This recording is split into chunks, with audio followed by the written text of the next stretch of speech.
हो गया। तो अरे भाई साहब सुनिए, क्या इधर कर रहे हो? देखो पिछले क्लास में आप लोगों को हमने बताया था कि चार्ज को यदि हम किसी मीडियम में रखते हैं, मतलब माध्यम में रखते हैं, है ना, दो चार्ज को निर्वात में न रख के क्या चीज में रखते थे? माध्यम में। तो क्या आपको याद है कि जब दो चार्ज को निर्वात में न रख करके माध्यम में जब हम रखते थे तो F इज इक्वल्स टू आया था K Q1 Q2 upon epsilon R into epsilon not. बोलो आया था कि नहीं आया था? आया था ना, जहाँ पे एप्सिलॉन R क्या होता था?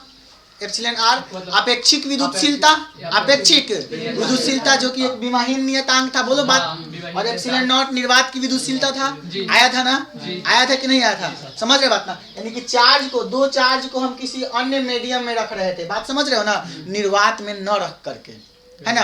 तो अब बताइए कि जब दो चार्ज को आप किसी अन्य मीडियम में रख रहे थे तो क्या विद्युत बल का मान बढ़ जा रहा था कि घट जा रहा था? घट न जा रहा था, क्या हो जा रहा था?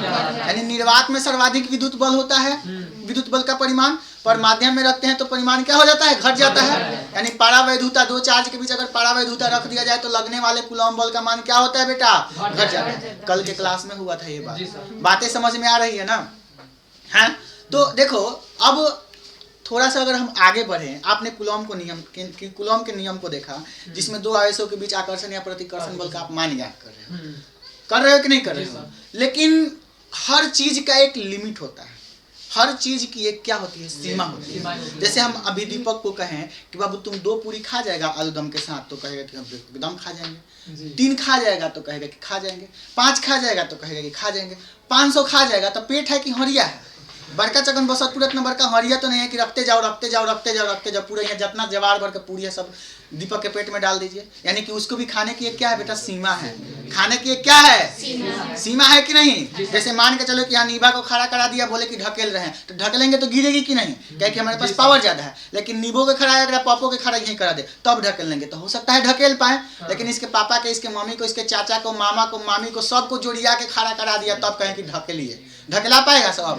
पूरा इंडिया के लोग को एक साथ जोड़िया के खड़ा कर दिया ढकेला तो ढकेला पाएगा सब? क्योंकि हमारे पास उतना फोर्स नहीं है। यानी हमारे भी बल की एक सीमा है कि नहीं है? है कि नहीं एक सीमा?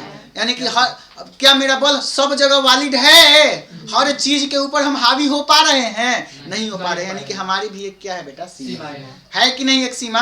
अरे बोलना। अपना इंडिया का भी एगो बॉर्डर है कि यहीं तक इंडिया है, इसके बाद पाकिस्तान आता है। समझ रहे बात ना? ठीक उसी प्रकार से कूलॉम का नियम जो है ना, जो बताए कि दो चार्ज के बीच लगने वाला आकर्षण या प्रतिकर्षण बल का मान कितना होता है, और इसका मैंने वेक्टर निरूपण भी किया कि नहीं किया? किया ना, हमने किया ना जी। तो अब इनके जो नियम है, इनका जो लॉ है, क्या यूनिवर्सल है? क्या ये हर सार्वत्रिक नियम है? क्या यह सारे चीजों पे फॉलो करेगा? जैसे कि न्यूटन का सार्वत्रिक नियम है गुरुत्वाकर्षण का, Gm1m2/r², है कि नहीं है? है कि नहीं है? ग्रेविटेशन का फोर्स इक्वल टू क्या होता है? Gm1m2/r² होता है ना? ये बबुआ सार्वत्रिक नियम है। आपको एक बात सुन करके बहुत अचंभव होगा कि यह जो m1 अगर कोई मास हो, मान के चलिए यहाँ दीपक का मास कितना है? m1। दीपक का मास क्या है बेटा? m1। यहाँ दीपक की बीवी का मास, मतलब दीपक बहू के बीवी का मास मान के चलो m2 है। बात बुझाता? समझ रहे बात ना? यहाँ दीपक का मास m1 है, यहाँ दीपक बहू का मास कितना है बेटा? m2 है। दोनों एक एक पलंग पर विश्राम कर रहा है। सब बात समझे? दोनों एक दूसरे पर फोर्स लगाए, नहीं कि ढकेलेगा। ये अपने मास के कारण इसके ऊपर फोर्स लगाएगा, ये अपने मास के कारण इसके ऊपर फोर्स लगाएगा। मतलब ये इसको खींचेगा अपनी ओर। खींचेगा कि नहीं खींचेगा दीपक? ये इसको खींचेगी अपनी ओर। अगर ये दोनों दूरी पर हो तो न्यूटन साहब कहते हैं कि इन दोनों के बीच लगने वाला जो फोर्स होता है वह Gm1m2 अपॉन कितना स्क्वायर के? r² के बराबर होता है। बट जो ब्रह्मांड के सारे कौन चीज पे फॉलो करता है? सारे वस्तु पे फॉलो करता है जिसके पास कुछ मास होता है। बोलो बात समझ में आया ना? यानी कि यह यूनिवर्सल लॉ है कि नहीं? सार्वत्रिक नियम है कि नहीं? हर चीज पे ही फॉलो करता है कि नहीं करता है? करता है ना? अगर आपको मास पता हो, मान के चलो दीपक का मास 50 kg है, बीबी का मास हो सकता है कि खायला पीला से तनी से ज्यादा बढ़ गए, मान के चलो 65 किलो, 15 किलो बढ़ गई, रहता है कि घर में इनको बैठ के खाली खाना बनाना है या खाना है। दीपक को तो भाई कामों करना है ना, कमा के लाएगा तबे ना खियाएगा। तो मान के चलो 15 किलो 15 लीटर 15 किलो ही बढ़ गई, तो इनका 65 किलो वजन। अब इन दोनों के बीच फोर्स काटने लग रहा है, तो मांस दोनों को रख दीजिए। दूरी आपको पता है, दूरी 1 ठूठी, अरे कितना दूरी हुई। अब पलंग दोनों आदमी एक ही पलंग पे है तो दूरी ज्यादा है, 5 मीटर थोड़ी हो जाएगा। 1 ठूठी मान के चलो, चाहे 1 बीता। अब बीता में नहीं नापा जाता है, सेंटीमीटर में मापा जाता है, ठीक है ना। इसको ऐसा यूनिट में चेंज करके तो डिस्टेंस पता है, बोलो हम फोर्स बता सकते हैं कि नहीं, बोलो हाँ कि ना। तो यह सुनिए, यह दुनिया के हर वस्तु पे फॉलो करता है जिसमें कुछ मास हो, ठीक है। जैसे यहाँ पे Q1 चार्ज है, यहाँ पे Q2 चार्ज है, इन दोनों के बीच की दूरी r है, तो F बराबर क्या होगा, बोलो इस चार्ज का कुछ ना कुछ, कहने का मतलब इलेक्ट्रॉन है तो इलेक्ट्रॉन का तो मास होता ही है। तो बोलो Q1 बोलते थे, Q2 बोलते थे, बटा r² बोलते थे, यहाँ K बोलते थे। K क्या है, K क्या है, नियतांक है। यहाँ भी G क्या है, नियतांक है। क्या दिख रहा है आपको आइंस्टाइन के नियम हुआ, इसी से आया है कि नहीं आया है, इसी से आया है कि नहीं। तो ये न्यूटन सार्वत्रिक नियम हुआ कि नहीं हुआ। अरे बोलो जल्दी से। यानी कि बाबू कुलामों के बाबू न्यूटन है, समझ रहे बात ना। कुलाम आज ना बता रहे हैं इस चीज को, और न्यूटन पहले ही देखे चला गया। तू बनाओ कौन चीज बनेबे, हमरे नियम के फॉलो करबे। बोलो इसी के नियम का फॉलो कर रहा है कि नहीं। तो हम बोल सकते हैं कि यह क्या है बेटा, यह आपका यूनिवर्सल लॉ है, परंतु कुलाम का जो ये नियम है ये यूनिवर्सल लॉ नहीं है। तुम पूछोगे कि ई सर कैसे, सोच रहे हो कि सर जी काहे नहीं हर चीज पे फॉलो कर रहा है। बात समझ रहे हो ना। तो अब सपोज करो कि यहाँ Q1 चार्ज बा, यहाँ कितना चार्ज बा, अच्छा मान के चलो यहाँ M1 तहार मास लखा दीपक के, समझिए बात के बबुआ, कितना मास लखा बबुआ, M1 तहार मास लखा। यहाँ मान के चलो तहार M2 मास लखा के कर, किसका मास था M2, दीपक को। हाँ अरे माने के चलो भोजपुरी में कर। इन दोनों के बीच की दूरी क्या लखा, r था ना जी। यानी तो एक क्या हो रहा था G M1 M2 अपन कौन स्क्वायर r²। बात बुझा रहा है, अरे बात बुझा रहा है। अब मान के चला कि दीपक के घर में इसका भाई है बौरा, मतलब पागल, और लाठी लिया या दोनों के 4-4 लाठी दिया। अब बताओ कहेगा कि मार लाठी से मारा कि वहां से भागेगा, उठ के भागेगा ना। तो हो सकता है कि हेन्ने भागे हेन्ने भागे, भाई मुजफ्फरपुर खिदिलपुर। अब बोलो दूरी दोनों में बढ़ रहा है कि नहीं, दोनों भाग रहा है कि नहीं। अब बोलो दूरी बढ़ने के कारण बोलो फोर्स उतना ही रहेगा। अरे बोलना फोर्स उतना ही रहेगा। अरे बात समझ में आ रहा है ना, फोर्स कम होने लगेगा कि नहीं। अरे बात समझे ना, अरे बात समझे कि नहीं। अब एक बात सोच समझ के बताइए कि जब यहाँ चार्ज Q1 है, यहाँ Q2 है, दोनों चार्ज के वोल्टेज बढ़ा दो तो चार्ज भागे लगेगी ना, वोल्टेज देला से चार्ज गति में हो जाएगा कि नहीं। क्या अब चार्ज स्थिर रहा तो बोलो R का मान बदलने लगेगा कि नहीं। तो कूलॉम का नियम फेल हो रहा है कि नहीं। यानी कि यह नियम सिर्फ बिंदुवत आवेश के लिए ही सत्य है, मतलब बिंदुवत आवेश मतलब स्थिर आवेश के लिए ही क्या है, सत्य है। अगर आवेश गति में हो जाए, अगर आवेश क्या चीज में हो जाए, अगर आवेश गति में हो जाए है ना, तो यह नियम लागू नहीं होगा। यानी कि कूलॉम के नियम की पहली सीमा क्या हुई कि यह नियम सिर्फ और सिर्फ किस आवेश के लिए सत्य है, बिंदुवत आवेश के लिए ही सत्य है। बोलो खाटी अंदाज में समझ में आया। सिर्फ और सिर्फ स्थिर आवेश के लिए ही इस नियम का यूज कर सकते हैं, मतलब अगर आवेश गति में है तो आप इस नियम का यूज नहीं कर सकते। बोलो इतना बात समझे कि नहीं समझे, किसी को कोई दिक्कत। दूसरा, यह नियम अधिक दूरी के लिए सत्य नहीं है, समझ रहे बात ना। अगर काफी ज्यादा आवेश के बीच की दूरी हो जाए ना तो उस पर यह नियम क्या कर जाता है बच्चा, फेल कर जाता है। समझ रहे बात को ना, किसी को दिक्कत नहीं। दूसरा, यह नियम 10⁻⁻15 मीटर से अगर कम दूरी हो तो उसके लिए भी सत्य नहीं है। तुम कहेंगे कि सर जी का है, सर जी का है, तो मान के चलिए कि नाभिक है, नाभिक का आकार बोलो 10⁻15 मीटर होता है, इसमें प्रोटॉन होता है। अरे होता है कि नहीं होता है। तो बोलो इसमें प्रोटॉन के बीच प्रतिकर्षण की आकर्षण, नाभिकवा में आकर्षण न होता है, नाभिक की आकर्षण बल होता है ना। अरे होता है ना, बताया था दो चार्ज के बीच की दूरी अगर 10⁻15 मीटर हो जाए तो आकर्षण होने लगता है, लेकिन इनके हिसाब से तो प्रतिकर्षण होता है। यहाँ तो प्रतिकर्षण बल का अनुभव इसको करना चाहिए, लेकिन कर क्या चीज कर रहा है, आकर्षण बल का अनुभव। तो बोलो जब दूरी 10⁻15 मीटर हो जा रहा है तो इनका नियम काम कर रहा है, अरे कर रहा है। यानी कि अगर आवेशों के बीच की दूरी 10⁻15 मीटर से कम हो तो यह कूलॉम का नियम सत्य है, कूलॉम का नियम सत्य है। क्योंकि 10⁻15 मीटर से कम दूरी पर कौन सा बल काम करने लगता है, नाभिकीय बल काम करने लगता है, जो कि संसार का सबसे स्ट्रॉन्ग फोर्स है, प्रबल फोर्स है। बोलो यानी कि ये बल अनुपयुक्त हो जाता है। कौन सा बल, कूलॉम बल जो इन्होंने बताया है। बोलिए ये 3 सीमाएं समझ में आया। पहला, कूलॉम का नियम सिर्फ बिंदु आवेश के लिए सत्य है, बोलो हाँ कि ना। दूसरा, यह नियम अधिक दूरी के लिए लागू नहीं। तीसरा, यह नियम 10 के पावर -15 मीटर से कम दूरी पर अगर चार्ज हो तो उसके लिए यह नियम वैलिड नहीं है, क्योंकि वहां से कौन बल काम करने लगता है, नाभिकीय। बोलिए, कूलॉम के नियम की सीमा में किसी बच्चा को अगर दिक्कत है तो जल्दी से बताओ, बात समझे कि नहीं समझे। यहाँ तक किसी को दिक्कत? देखो, इसके बाद जो टॉपिक आता है बेटा हम लोगों का विद्युत क्षेत्र रेखाएं का टॉपिक आता है। कौन सा टॉपिक? विद्युत क्षेत्र रेखाएं, मतलब इलेक्ट्रिक फील्ड लाइंस। कौन field lines? Electric field lines.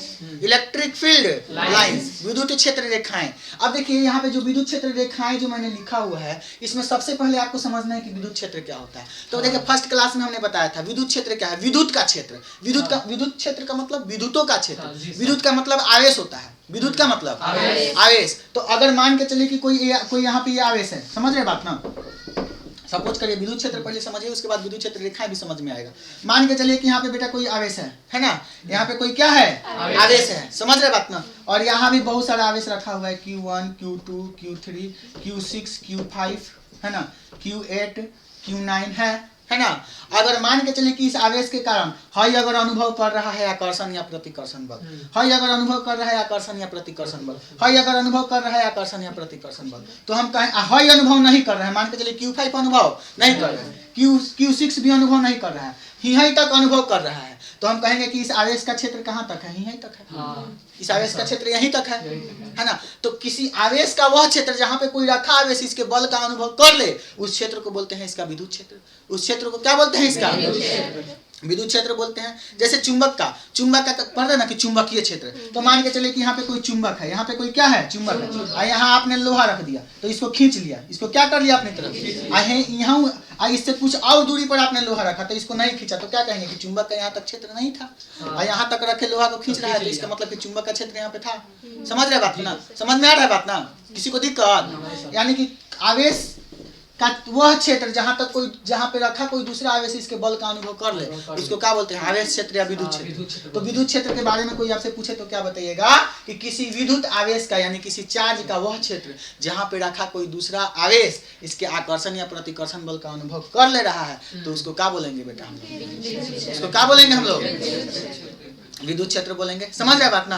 है ना। यानी कि एकांक आवेश पर कोई एकांक चार्ज रखा हुआ है, यहाँ पे कोई चार्ज रखा हुआ है और यह चार्ज है ना, इस चार्ज के कारण कोई दूसरा बल अनुभव कर रहा है, यानी बल लग रहा है इस चार्ज पे। इस चार्ज पे क्या लग रहा है? बल। तो एकांक आवेश पर जो लगने वाला बल होता है, लगने वाला बल, एकांक आवेश पर किसी आवेश पर बल कब लगेगा? जब वह विद्युत क्षेत्र में हो, आवेश के क्षेत्र में हो, तभी ना वो बल का अनुभव करेगा। तो किसी एकांक आवेश पर लगने वाला बल को ही क्या कहते हैं? उसका विद्युत क्षेत्र कहते हैं, है ना। और उसका जो परिमाण होता है उसे कहते हैं विद्युत क्षेत्र की तीव्रता। उसके परिमाण को क्या कहते हैं? विद्युत क्षेत्र। ये सारा फर्स्ट क्लास में हम आपको पूरा डिटेल में बताएंगे। तो विद्युत क्षेत्र क्या होता है? तो किसी आवेश का वह क्षेत्र जहाँ तक कोई रखा आवेश इसके दूसरे आवेश का बल का अनुभव करता है, उसको क्या कहते हैं? विद्युत क्षेत्र। जैसे कि अभी मैंने बताया विद्युत क्षेत्र बराबर क्या होता है? उसकी तीव्रता force upon charge. Force upon force का ऐसा यूनिट न्यूटन और चार्ज का कूलम, यानी कि इसका ऐसा ही मात्रा क्या होगा विद्युत क्षेत्र का? न्यूटन प्रति कूलम। अब समझिए बात को। तो फिर यहाँ पे बात क्या आता है सर? विद्युत क्षेत्र रेखाएं। विद्युत क्षेत्र रेखाएं मतलब electric field lines. Electric field lines की हम बात कर रहे हैं।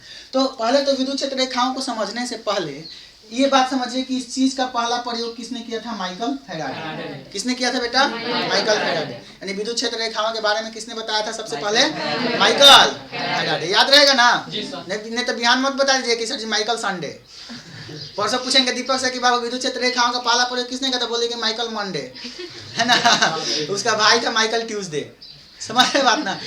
7 को नाम बता दीजिए। माइकल फैराडे के 7 है। Michael Faraday, Michael Sunday, Michael Tuesday, Wednesday, Thursday, Friday. उसके बाद आया फ्राइडे। माइकल कौन था? फैराडे। Michael Faraday. समझ रहे बात ना? है ना। लेकिन 2-4 महीना के बाद पूछे, 5 महीना के बाद पूछे तो सोचिए कि सर क्या बताए थे? माइकल फैराडे की मार के फाड़ दे। तो ध्यान पे नहीं आ रहा है।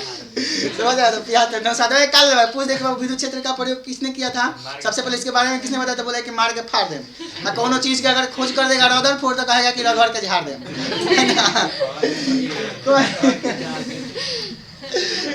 किसने किया था बेटा पहला प्रयोग? बोलो कौन चीज का? विद्युत क्षेत्र रेखाओं का पहला प्रयोग। समझ रहे बात ना?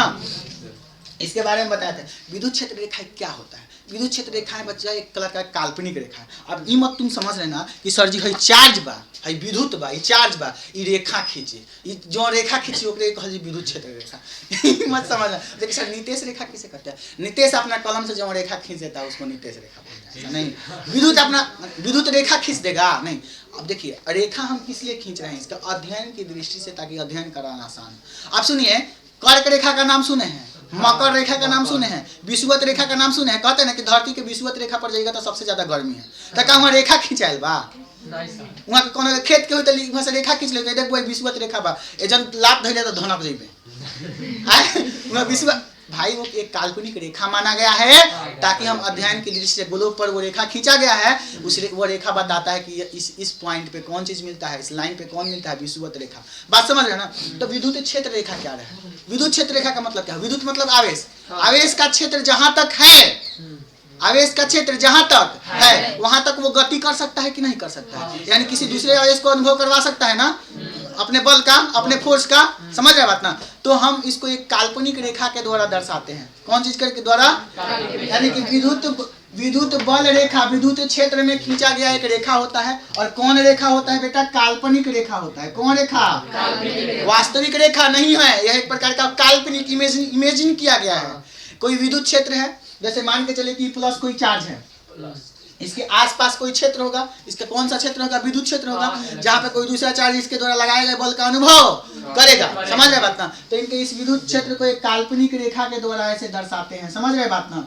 इसी रेखा को कहते हैं विद्युत क्षेत्र रेखा। बोलो बात समझ में आया? विद्युत बल रेखा विद्युत क्षेत्र में खींचा गया वह एक रेखा होता है, वह एक काल्पनिक रेखा होता है जिस पर कोई स्वतंत्र आवेश गति करता है।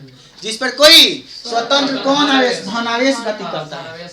धनावेश जैसे देख रहा है यहाँ पे कोई चार्ज है, ये कोई चार्ज है ना जी, इस पर कोई स्वतंत्र आवेश गति करता है। इसके ऊपर गति कर मतलब कहने का मतलब कि अपने क्षेत्र में, अपने विद्युत क्षेत्र में है ना, कोई अगर चार्ज है, कोई धनावेश चार्ज है, तो हम लोग इसको एक विद्युत इलेक्ट्रिक फील्ड लाइन के द्वारा लिख कर दर्शाते हैं, है ना? समझ रहे बात ना?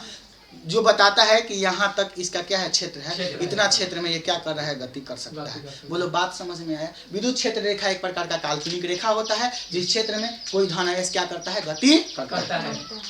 समझ रहे बात ना? धन आवेश से विद्युत क्षेत्र रेखाएं निकलती है। समझ रहे बात ना? और ऋण आवेश से विद्युत क्षेत्र रेखा ऋण आवेश पर आकर खत्म होती है। इस बात को आप हमेशा ध्यान में रखिएगा। समझ रहे बात ना? अब यहाँ पे तुम सोच रहे कि सर धन आवेश गति करता है, ऋण आवेश नहीं गति करता है। नहीं, काहे नहीं सर? क्यों सर? आप सोचो, धन आवेश कोई कब होता है? सोच समझ के बताइए। धन आवेश कोई कब होता है? जो इलेक्ट्रॉन को त्याग करे, यानी इलेक्ट्रॉन गति करता है। समझ रहे बात ना? है ना? एक वस्तु से दूसरे पार्टिकल में जाता है। समझ रहे बात को? बातें क्लियर हो रही है ना? अब ये मान लीजिए धन आवेश से जो विद्युत क्षेत्र रेखाएं होती है ना, वो निकलती है कहाँ पे जाके खत्म होती है? अनंत। धन आवेश से विद्युत क्षेत्र रेखाएं निकलती है कहाँ पे खत्म होती है? ऋण आवेश पर विद्युत क्षेत्र रेखा अनंत से आती है। बात समझ रहे हो ना? अनंत से माने धनावेश गुलाब फेंकता है और ऋणावेश उसको रोकता है। बात बुझा रहा है ना? अरे बात बुझा रहा है ना? गुलाब को कौन फेंका?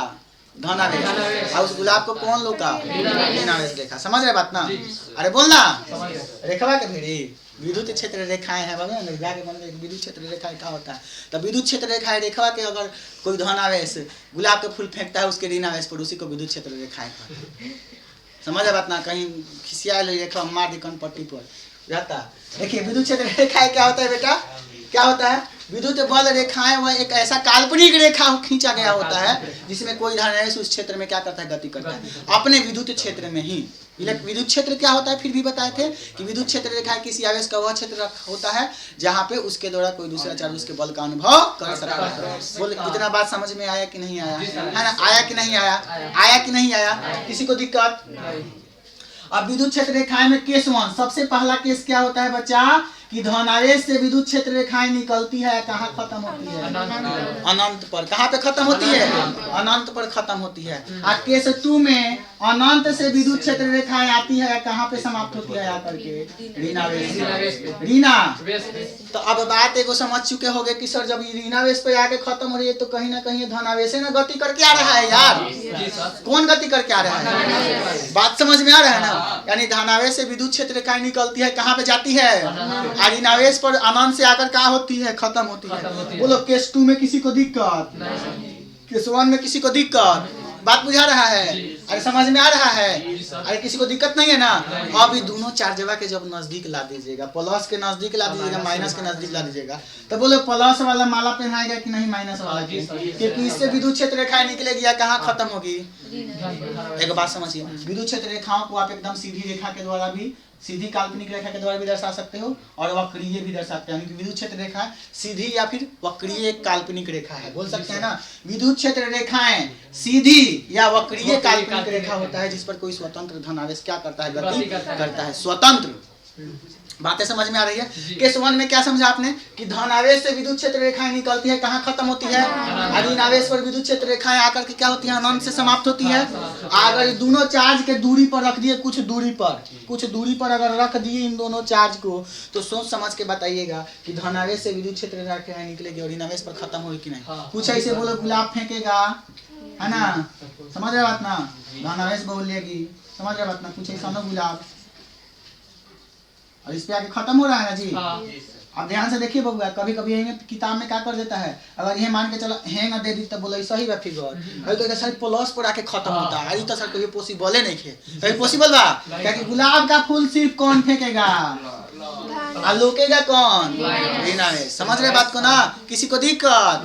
अरे दिक्कत अब क्या हुआ, तू भले मत पहचान पाओ। समझ रहे? जैसे सूरज के मान के चलो कि हम खूब सुंदर ब्यूटी पार्लर में ले गए, कपड़ा लता एकदम लहंगा उंगा पहना दिए, 40 लाख के ऐश्वर्या जौन पहने थे अपना बियाह में, है ना? मंटिका उंटिका लगवा दिए, समझ रहे बात ना? सूरज के, है ना? और दीपक के हम उससे शादी करवाना चाहते हैं। अब दीपक तो देखेगा तो अरे बाप गजब नु मिल लो भाई, पूरा बोर बा मार पुतले बा, भिक्कू को पुतले बा, और दोनों को बैठा दिए। तो हो सकता है महक से दीपक नहीं पहचान पड़े, तो लड़की नहीं महकता, भिक्को लगा हो सके तो दीपिका नहीं पहचान पाए। लेकिन पॉजिटिव चार्ज जौन होता है ना बबुआ, एगो स्टेज पर, एगो जयमाला स्टेज पर अगर 2 पॉजिटिव चार्ज रख देला तो जैसा ही सूंगी हूँ तो एक बार भागी छाए देखो लागी सटाक देखने एकरा। जैसे देखो यहाँ से विद्युत क्षेत्र रेखा निकलत, देखत रह यहाँ से विद्युत क्षेत्र रेखा निकलत, बुझाता बात? यहाँ से निकलल आ सुनिए बात हमर, है चूंकि प्लस बा आ हयो प्लस बा, बुझाता नु? दोनों धनावेश बा। केस नंबर 4 बतावा तनी का कि जब समान आवेश एक दूसरे के नजदीक रखा हो, समान धनावेश, तो यहाँ से विद्युत क्षेत्र रेखा निकली, हेने भागेला, जैसे ही हेने भागे के चाहिए हेने से निकली, जैसे ही हेने भागे के है तो देखो कि अरे ये तो उहे बाजवन हम बन, तो उहे बाजवन हेने मुंह फेर के भाग गई, ढिचिक हेने मुंह फेर के भाग गई। समझ रहे बात ना? लेकिन जब लागी सुनिए बात, है प्लस बा है माइनस बा, बुझाता बा? अब यहाँ से निकले के शुरू कैलक, यहाँ से निकले के शुरू कर, अब यहाँ से अब हे पर आके खत्म काहे होता? काहे? क्योंकि यहाँ से जैसे ही निकले के शुरू कैला तले खतरे करीनवा त हे बा, बुझाता बात? बुझाता? आराम से आके एकरा पर खत्म है, बुझाता? कहीं कि विपरीत आवेश बाटे, विपरीत आवेश में धनावेश से विद्युत क्षेत्र रेखाएं निकलने वाली कहाँ पे खत्म होती है? ऋणावेश पर। लेकिन अगर समान धनावेश हो तो बात बुझाता? कुकुर मुंह बना के हेने भागी, है ना? बुझाता बात नु? अरे बुझाता बात? यहाँ से निकली, है ना? मालवा भी जाएला, लेकिन देखी गाड़ी तो उहे बाटे भागी है, चिपकी नहीं। बोलो बात समझ में आया? किसी को दिक्कत? समझे? अब विद्युत क्षेत्र रेखाओं के गुण की चर्चा किया जाएगा। 9-10 गो गुण है, हम वो सारा चीज बताएंगे कल के क्लास में। इतना अगर क्लास में किसी को दिक्कत है तो जल्दी बताइए, नहीं तो जल्दी नोट डाउन करिए।